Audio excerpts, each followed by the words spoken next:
ఐటీలో ఎంట్రీ కావాలా? Training software engineer గా అజా కోడింగ్ ట్యూటర్ లో 2 వీక్స్ ట్రయల్ పీరియడ్ లో వెంటనే చేరండి. ఎక్కడ మన ఊరు? ఏ ఊరు మంది? విజయవాడ. విజయవాడ. విజయవాడ అమ్మాయిలు చాలా రఫ్‌గా ఉంటారని విన్నానే. కొడితే 5 ఏళ్ళు బేసిక్‌గా 5 ఏళ్ళు అంటుకుంటే కానీ నువ్వు కొడితే నన్నే మొత్తం ఆ ఇంటర్వ్యూలు చూసి నన్నే కొట్టేలా ఉన్నారు జనాలు. నేను కొట్టేదాకా కాదు. అంత డిస్‌గస్టింగ్‌గా చేస్తున్నావు ఇంటర్వ్యూలు నువ్వు? అంటే కొంచెం అభిమానం ఎక్కువైపోయి ఆ! నేను దొరక్క నన్ను ఎలాగోలా సాధించుకోవాలని అట్లా దాడి చేస్తున్నారు నా మీదకి. నీ మీద దాడి చేస్తున్నారు. నువ్వు దొరకట్లేదు బయట జనాలకి. అవును ఆబ్వియస్లీ. ఏదో లైవ్ పెట్టి ఇక్కడ సుమన్ టీవీలో ఉన్నానని అమ్మో మళ్ళీ ట్రాఫిక్ జామ్ అయిపోయి మన జూబ్లీ హిల్స్ లో ప్రాబ్లమ్ అయిపోయిందంటావా? ఓకే. సో మొత్తానికి ఎంతవరకు చదువుకున్నాం మనం? నేను పాలిటెక్నిక్ ఫైనల్ ఇయర్ చదువుకున్నా. బీటెక్ జాయిన్ అయ్యా. మా సార్ సర్టిఫికేట్ తీసుకున్నాడు కానీ ఏం చదివిట్లా కాలేజ్లో. అందుకే వచ్చేసా మిడిమిడి జ్ఞానంతో బయటికి. ఒరే పాలిటెక్నిక్ 3 ఇయర్స్ కష్టపడి చదివావంటే ఏమైనా తక్కువ చదివావు అనుకుంటున్నారా? అసలు అది ఎట్లా చదివాను అని అనుకుంటున్నా ఇప్పుడు. ఎలా కళ్ళతో కాదా? కాదు, రాత్రి నోటితో? పగళ్ళు కష్టపడి వీడియోస్ చేసి ఎప్పుడు ఎగ్జామ్ టైంలో చదువుకొని 3 సంవత్సరాలు ఘన విజయంగా ఆల్ క్లియర్ చేశా. ఒరే అంత ప్యూర్ తెలుగులో రా వల్ల కాదురా. మామూలు మన వాడుక తెలుగు మాట్లాడరా ప్లీజ్ రా Vidya. Actually I completed my 3 years polytechnic in 3 years only. All clear third year. All clear third year. Okay. First year second year any backlogs? అవి సప్లీలు ఉన్నాయి కానీ అప్పుడే క్లియర్ చేసాం. ఓ ఇది ఇంగ్లీష్ లో చెప్పలేదేంటి? మరి మెట్టుతో కొడతారండి. దొరికేస్తావనా? వద్దురా దొరకకూడదు. సో మొత్తానికైతే పాలిటెక్నిక్ సక్సెస్ఫుల్ గా క్లోజ్ చేసావు. చేసేసా, చేయాల్సి వచ్చింది. చేయకపోతే మా టీచర్లు ఎట్లా రాని నన్ను ఇంకా. విజయవాడలో ఏదో ఛానల్లో పనిచేసినట్టున్నావు కదా? అవును. ఎక్కడ పడితే అక్కడ జనాలు నాపేసి క్వశ్చన్లు అడిగేసి బాగా వైరల్ అయిపోయి అలాంటి ఒక 5 క్వశ్చన్లు అడుగు నాకు. సరే, రెక్కలు లేకపోయినా ఎగిరేది ఏంటి? రెక్కలు లేకపోయినా ఎగిరేది విమానం కాదు, జుట్టు గాలి ఎగిరిద్ది. నీకు రెక్కలు అసలు ఏ లాజిక్ రా ఇది? రెక్కలు లేకపోయినా ఎగిరిద్ది. ఇప్పుడు దీనికి రెక్కలు లేవు కానీ ఫ్యాన్ గాలి వస్తే ఇట్లా ఎగిరిద్దిగా, జుట్టు ఎగిరిద్దిగా. మరి డ్రెస్ కూడా ఎగిరిద్దిగా? అన్నీ ఎగురుతాయంటే అది వేరు. ఆహా, అయితే ఆ క్వశ్చనే రాంగ్ అయితే. కాదు, మంచి క్వశ్చనే. కాలు లేకపోయినా పరిగెత్తేది ఏంటి? కాలు లేకపోయినా కూడా పరిగెత్తేది. కాలు లేకపోయినా పరిగెత్తేది వెహికలా? కాదు, అలలు. అలలు పరిగెత్తా ఉంటాయి కదా. ఎక్సలెంట్ రా, వెరీ నైస్. నెక్స్ట్. రెండే గుర్తున్నాయి, మిగతా అంటే యాడ్ నుంచి వస్తాయి. నేను చదువుకొని అంత మందికి అన్ని క్వశ్చన్లు అడిగా. అంతమందిని ఈ రెండే అడుగుతున్నా 2 నెలల నుంచి, ఎక్కువ గుర్తు పెట్టుకోలేక. రామచంద్ర ప్రభు. సో దేంతో వైరల్ అయ్యావు నువ్వు బాగా? అతి ఉత్సాహంతో వైరల్ అయ్యా. ఏ డైలాగ్ తో వైరల్ అయ్యావు? దేంతో ట్రోల్ అయ్యావు? అసలు ఏ సందర్భంలో ట్రోల్ అయ్యావు అది చెప్పరా? నేను ఇంటికి వెళ్ళకుండా ఆ బస్ స్టాండ్ దగ్గర నుంచి ఉంటే వచ్చారు ఆ ఛానల్ వాళ్ళు, వచ్చి మైక్ పెట్టారు. అప్పుడు ఏమో డాన్స్లే వేసినట్టున్నాము. అప్పుడు చెప్పా లాస్ట్ లో, నా పర్ఫార్మెన్స్ మీకు నచ్చినట్టయితే నా ఫోన్ కి బ్యాలెన్స్ వేయించండి అయ్యా అన్న. దాంతో కాస్త కంప్లీట్ గా పైకి వచ్చేసావు. అంతేనా? సో జబర్దస్త్ వాళ్ళు ఎలా అప్రోచ్ అయ్యారు? ఎలా వచ్చావు? ఆ జర్నీ ఏంటి? అసలు ఎక్స్పెక్ట్ చేసావా? ఇంట్రెస్ట్ ఉందా ఈ ఫీల్డ్ నీకు? మనకేదో ఉద్యోగం వస్తుంది, ఒక 5-6 సంవత్సరాలు చదువుతా, ఎక్కడో చేసుకోవచ్చు అనుకున్నా కానీ అసలు ఇట్లా వస్తానని ఎప్పుడు అనుకోలేదు నేను. నా దగ్గర ఫోన్ కూడా 2022లో ఉంది ఫోన్. నాకు రీల్స్ చేయడం, అవి పోస్ట్ చేసే అంత ధైర్యం కూడా లేదు నాకు. రీల్స్ చేసి అంటే ఎవరైనా ఏమైనా అనుకుంటారేమో, ఎవరైనా కమెంట్స్ చేస్తారేమోనని రీల్స్ అవేం చేసేదాన్ని కాదు. అప్పుడు మాట్లాడిన తర్వాత నా వీడియో ఫిల్టర్ పెడతారని అనుకున్నా కానీ అదే ఫిల్టర్ పెట్టుకుంటారని వేసేసారు. నేను ఇక్కడ వద్దలేండి, ఇంకా 3 సంవత్సరాలు చూసి అసే 2 సంవత్సరాలు చూస్తారు ఇంకేముంది, ఫిల్టర్ వేసిన వేయకపోయినా అంతే. నేను ఆ రాత్రి కూడా వాళ్ళు ఫిల్టర్ వేస్తారు, నన్ను బాగా చూపిస్తారు అనుకున్నా కానీ ఫిల్టర్ లేకుండానే వీడియో పోస్ట్ చేశారు. అది నిజంగా బాధపడ ఆ విషయంలో. కానీ మంచి వ్యూస్, మంచి కామెంట్స్ వచ్చాయని ధైర్యం పెరిగింది. తర్వాత రోజు అక్క ఫోన్ చేసి, అరే నేను ఇక్కడ వచ్చాను కంటెంట్ చెప్పడానికి వస్తావంటే కోచింగ్ అవ్వగానే వెళ్ళేదాన్ని. వెళ్ళి ఏదో పడితే అది మాట్లాడి మా ఫ్రెండ్స్ ఎక్కువ పాలిటెక్నిక్ లో మా ఫ్రెండ్స్ చెయ్యి చెయ్యి చెయ్యి చెయ్యి అనేవాళ్ళు. వెళ్ళడం, 4-5 పాటలు పాడడం, క్వశ్చన్లు అడగడం, రోడ్డు మీద అడుక్కోవడం అంతే, అమ్మమ్మ రూపేంటి అమ్మని. అయితే ఒకరోజు ఆ ఛానల్ వాళ్ళే మేనేజర్ వాళ్ళు కాల్ చేసి, మా ఛానల్లో యాంకర్గా చేస్తావా ఫ్రీలాన్సింగ్ అంటే, అది చేసుకుంటూ చదువుకుంటూ ఎగ్జామ్స్ అన్నీ అయిపోయి అప్పుడే ఇమాన్యువల్ అన్నయ్య ఇన్స్టాల్ అడిగారు, కొత్త టీం పెట్టాము, ఇంట్రెస్ట్ ఉందా చేస్తావా అని ఆయన అప్రోచ్ అయ్యి నేర్పించారని ఎట్లా యాక్ట్ చేయాలి. ఇమ్ము తమ్ముడు ఇన్‌స్టాగ్రామ్‌లో మెసేజ్ చేసి కమెడియన్‌ని తెచ్చుకున్నావు టీమ్‌లోకి. అంతేనా? బానే తెచ్చుకున్నావు. ఇంటర్వ్యూ మాత్రం ఇవ్వకు నాన్న నువ్వు. హ్మ్. అడిగారు ఇంట్రెస్ట్ ఉందా నీకు అని. నాకు కొత్తలో చెప్పడం అవన్నీ రాకపోయినా భరించాను నన్ను చాలా నెలలు. ఎట్లా చెప్పాలి ఏంటి ఏంటని మాకు ట్రాక్ ఏసి ఎలా పేరు తావాలని చాలా కష్టపడ్డారు. దాని తర్వాత ఇప్పుడు భాస్కర్ గారి టీమ్‌లో చేస్తున్నా. హ్మ్. ఎన్ని years journey Jabardasth? 1 year. 1 year. అంటే 365 డేస్ సక్సెస్‌ఫుల్‌గా జబర్దస్త్‌లో మంచిగా పరిగెడుతున్నావు. పరిగెడుతున్నా. ఒక్కరోజు కూడా ఒక్క షూట్ రోజు కూడా ఎళ్ళకుండా లేను. అన్ని షూట్స్ ఎళ్ళా 1 అన్ని ఇయర్‌లో. షూట్స్‌కి అటెండ్ అయ్యావు. హ్మ్. హ్యాపీయా మరి? హ్యాపీ. దేవుడు ఇవ్వాల్సిన దానికన్నా ఎక్కువ ఇచ్చాడు. ఇవ్వాల్సిన ఏంట్రా?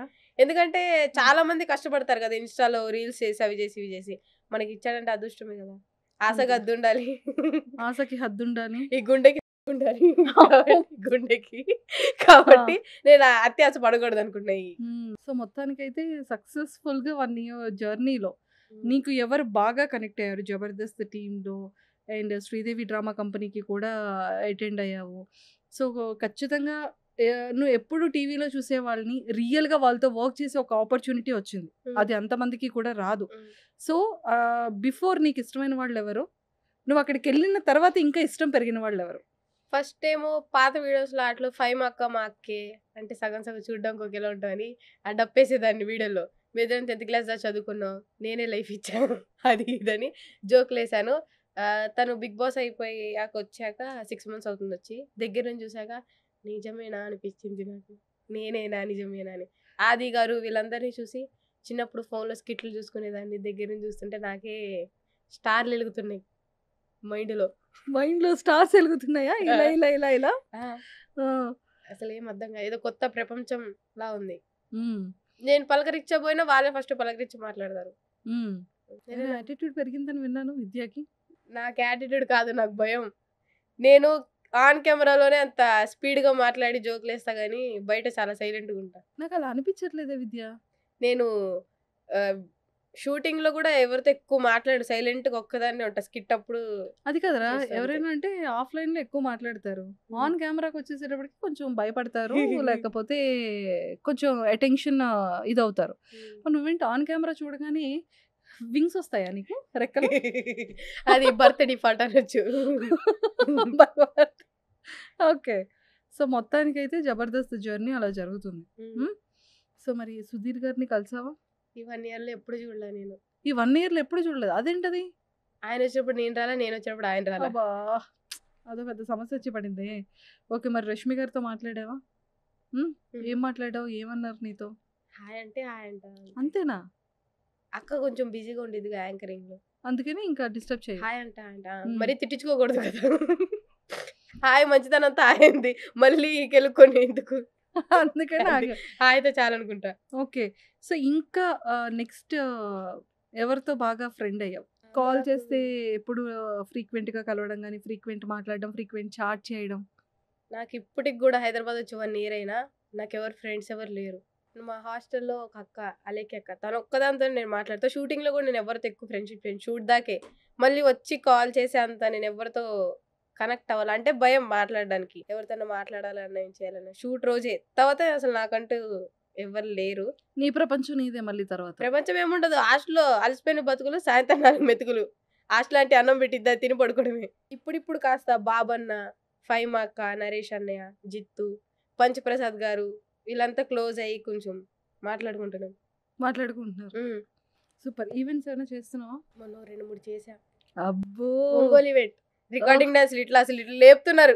డాన్సుల్లో నా గుండె ఆగింది అక్కడే. అసలు ముసలోళ్ళు, ముతుకోళ్ళు అందరూ నోరు తెరుచుకొని చూస్తున్నారు ఆ ఈవెంట్.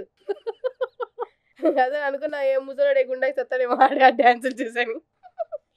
పింఛన్ వస్తది కదా! ఆ పింఛన్ డబ్బులన్నీ ఈవెంట్‌కి పెట్టి వచ్చుంటాడు. ఈవెంట్‌కి నువ్వే చేసావురా? నేనేం చేయలేదని ఇక నెక్స్ట్ ఈవెంట్ నుంచి పిలవట్లేదు నన్ను. ఎళ్ళా మైక్ పట్టుకున్నా. అటు ఇటు తుడిచా. పేపర్‌లు అవన్నీ డ్రెస్ తుడిచాను. వాళ్ళందరూ అక్క, అక్క, అక్క నువ్వు క్వెషన్‌లు అడుగుతావు కదా! అంటున్నారు. ఒకసారి చెయ్యివ్వు, చెయ్యివ్వు అన్నారు. నేను కొంచెం మిస్ ఇండియాలా ఫీల్ అయ్యి కొంసేపు దూరం నుంచి అందరికి ఇట్లా ఇట్లా అని. ఆ! అంతే. అంతే. ఇంక నెక్స్ట్ ఈవెంట్ నుండి పిలవట్లేదు. పిలుస్తారు వాళ్ళు. నాకు డేట్స్ ఆ! కొంచెం గజిబిజి అవ్వడం వల్ల కొంచెం డేట్స్ ఖాళీ లేక నా ఫ్యాన్స్ అందరు ఇబ్బంది పడకండి, త్వరలో అందరికి డేట్స్ ఇస్తాను. ఓకే, పాన్ ఇండియా మూవీస్ చూస్తున్నాను. చూస్తున్నా. ఓ మూవీస్ లో ఆపర్చునిటీ వచ్చింది అయితే. వచ్చి వెళ్ళిపోయింది ఒకటి. ఏంటో ఫిలిం అది ఈ మధ్యలోనే ఒక ప్రొడక్షన్ స్టార్ట్ చేశారు కొత్తగా. పేరు చెప్తే నువ్వు బాగోదేమో. స్టార్ట్ చేసావా వాళ్ళు? నేను కాదు, వాళ్ళు స్టార్ట్ చేశారు కొత్త ప్రొడక్షన్ వాళ్ళది. అయితే పిలిపించుకున్నారు 10 days, అన్ని కాస్ట్యూమ్స్ అన్ని ఇంకా నేనే ఫిక్స్ అయిపోయి డేట్స్ కూడా ఇచ్చారు. షూటింగ్ రోజు పిలవాలా, సరే 2-3 రోజులు అయితే వాళ్ళే పిలుస్తారు కదా అని కాల్ చేస్తే వేరే వాళ్ళని పెట్టుకున్నాం అన్నారు. నేను అందరూ చెప్పుకొని టామ్ చేశా. వాడు పిలవలేదన్న బాధ కన్నా పరువు పోయిందన్న బాధ ఎక్కువ ఉంది. ఇంత పని జరిగిందా నీకు? తర్వాత ఏం జరిగింది? తర్వాత సినిమా చూశాను రిలీజ్ అయినప్పుడు. నాకు ఇచ్చిన క్యారెక్టర్ అయితే అసలు మూవీలో అక్కడ అసలు ఎక్కువ చూపించాల, ఏదో 2-3 సార్లు చూపించారు. చేయకపోవడం మంచిది అనుకున్నా. ఏ సినిమా అది? చెప్తే బాగోదు. అంటే హీరో ఎవరని? అద్దలేండి. హీరో చెప్పరా, పర్లేదు. మొన్న వచ్చిన మూవీ దేవరా. దేవరాలు. అవును, నాకే ఇచ్చారు ఆ పాట చుట్టమల్లి. అమ్మో, జనాలు కొట్టేస్తారు. ముందు నిన్ను కాదు నన్ను. చుట్టమల్లే పాట నాకే ఇచ్చారు, నన్ను చుట్టేమన్నారు. వద్దు వద్దమ్మా వద్దు. కానీ ఎన్టీఆర్ గారు డాన్స్ కి నేను స్పీడ్ అయిపోయానని వద్దని జాన్వి గారికి ఛాన్స్ ఇచ్చాను. అమ్మా, నేను యాక్చువల్లీ సుమన్ టీవీ స్టార్ట్ అయిన కొత్తలో సున్షితను ఒక ఇంటర్వ్యూ చేశాను. బేసిక్ గా ఆ ఇంటర్వ్యూ వల్ల నేను ఎంత పాపులర్ అయ్యాను. దీంతో పోతుంటారా? ఇప్పుడు దీంతో పాన్ ఇండియా రేంజ్ లో పాపులర్ అయిపోయాను అనుకో. తర్వాత చాలా కష్టం. అది వద్దన్నా ఇప్పుడు పుష్ప 2లో ఐటమ్ సాంగ్ అడుగుతున్నారు. ఇంకా ఇప్పుడు రామోజీ ఫిలిం సిటీలో షూట్ నడుస్తుంది అమ్మా. ఐటమ్ నిజంగా శ్రీలీల తర్వాత శ్రీ విద్యనే పెడదాం అన్నారు ఐటమ్ సాంగ్. కానీ నాకు కాస్ట్యూమ్స్ మరీ చిన్నవి అయితే నేనే కొంచెం మన లెంత్ క్లాత్స్ అయితేనే కుదిరిద్దన్న. ఒక కట్టను ఏదో చుట్టుకొని డాన్స్ అయితే ఉంది మాకు. ఎవరితో? ఆబ్వియస్లీ హీరోతోనే. చెప్పవా హీరో గారు? మన అల్లు అర్జున్ గారు. అతనితో ఐటమ్ సాంగ్? ఎస్. సాయిబాబా. నేను కామన్, నన్ను చాలా ఐటమ్ సాంగ్స్ అడిగారు కానీ బట్ నాకు ఎక్కువ ఐటమ్స్ నచ్చవు. సో కొన్ని ఐటమ్స్ నే చూస్ చేసుకుంటుంటా. విద్య, నువ్వు స్టేజ్ మీద వేయాల్సిన పంచులు జోకులు అంతా ఇక్కడ వేస్తుంటే ఏమండి, ఒక సమంత గారికి వచ్చింది, తర్వాత నాకు వస్తుంది, తప్పేముంది? అందంగా ఉండడం తప్ప? ఆమందంగా ఉంది, నేనున్నాను. ఛాన్సులు వస్తాయి. ఇప్పుడు నేను వచ్చాను కదా ఐటమ్ సాంగ్ అని వేరే హీరోయిన్ కడుపు కొట్టడం నాకు నచ్చదు. చాలా స్పాంటినిటీగా వేస్తున్నావు. యాంకర్ అవడంలో తప్పలేదు అనిపించింది. అయితే సో మరి లోకల్ ఛానల్లో స్టార్ట్ చేస్తూ హైదరాబాద్లో జబర్దస్త్ వరకు వచ్చి మళ్ళీ ఇక్కడ హైదరాబాద్ ఛానల్లో ఎలా ఆపర్చునిటీ వచ్చింది? అంటే ఫస్ట్ ఒక ఛానల్ వాళ్ళు అడిగారు, వాళ్ళు చేయండి అంటే చదువుకునే టైం అదే కరెక్ట్గా కాలేజ్ ఓపెన్ అయింది. కాలేజ్కి వెళ్ళాలా దీనికి వెళ్ళాలా రెండే ఆప్షన్ నాకు, ఇదా అదా. సరే వాళ్ళేమో ఫీజులు కట్టాలి, అవి కట్టాలి ఇవి కట్టాలని చదివిస్తున్నారు. సర్లే మనకి ఇప్పుడు ఇదంతా ఎందుకు, మనీ సంపాదించుకోవాలి కదా ఫస్ట్ అని ఇంకా ఇటు వచ్చేసాను. సో అంటే మనీ సంపాదన అంటే ఫాదర్ మదర్ ఏంటి అంటే అర్నింగ్స్ ఎలాగా? మా ఫాదర్ లేరు, 2019లో చనిపోయారు నా 9th క్లాస్లో. మా మమ్మీ స్కూల్ టీచర్. అమ్మ టీచర్గా చేస్తున్నారు. Brother and sisters? మా చెల్లి. నువ్వు చెల్లి కూడా సేమ్ ఇంతే? అది మొన్న నీట్ ఎగ్జామ్ రాసింది, అది అలాగా నీట్గా ఉంటుంది. నీట్ ఎగ్జామ్ రాసి నీట్గా ఇంట్లో ఉంది. ఓకే. ఇంకా ఓన్లీ మమ్మీ ఒక్కలే earning. Mummy government employ or private? Private. So నీ ఎడ్యుకేషన్ అంతా కూడా ఫీజెస్ అంతా సరిపోవు అంటే? సరిపోతాయి. అప్పుడు ఉన్న గవర్నమెంట్ సరిగ్గా ఫీజెస్ టైంకి పడక రీఎంబర్స్మెంట్లు అవి ఇవి పడన వల్ల. ఇంకోటి నాకు కాలేజ్ కూడా అంత నచ్చలేదు. నాకు మైండ్ అంతా ఫస్ట్ ఏదో కాలేజ్ చదవాలి, నలుగురితో తిరగాలి అని లేదు. ఫస్ట్ సరే మనకి వర్క్ చేస్తే మనీ వస్తున్నాయి కదా, ఫస్ట్ వర్క్ చేసుకుందాం అన్నట్టు అలా అనిపించింది. ఓకే. సో అంటే వన్స్ ఇక్కడికి వచ్చిన తర్వాత యాంకర్ అయిన తర్వాత లేకపోతే స్టార్టింగ్ టైంలో ఫ్రీలాన్సర్ యాంకర్ అయ్యేటప్పుడు అంటే కొంతమందికి మనం నచ్చుతాం, కొంతమందికి మనం నచ్చకపోవచ్చు. అఫ్ కోర్స్ అందరికీ నచ్చాలని రూల్ లేదు కదా మనం. సో అలాంటి టైంలో ఏమైనా కమెంట్స్ తీసుకున్నావా? అంటే అప్పుడు పబ్లిక్ టాక్ అడిగేవాళ్ళం కదా, చాలా మంది అంటారు నిన్నెవరు యాంకర్గా పెట్టారు, నిన్నెవరు యాంకర్గా చేశారు అని. నేను అందులో చిన్నపిల్లని, చిన్నగుంటా, దూలుగుంటా. నాకు అంత స్టడీస్ మీద అప్పుడు మొత్తం ఫస్ట్ ఎట్లయినా 3 years క్లియర్ చేయాలి అని.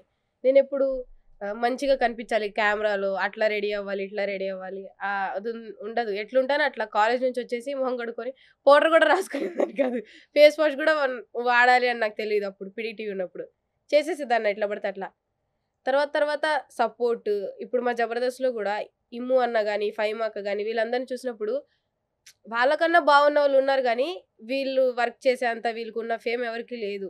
కాబట్టి లుక్స్ పెద్ద మ్యాటర్ కాదు. మనం కష్టపడి మంచిగా వర్క్ చేస్తా అని ఇప్పుడు నేను చేసిన ఛానల్‌లోనే అమ్మాయిలందరూ బాగుంటారు. కానీ నేను ఎట్లుంటా అంటే మనకు మించినోళ్ళు లేరన్నట్టే నేను ఫీల్ అవుతా.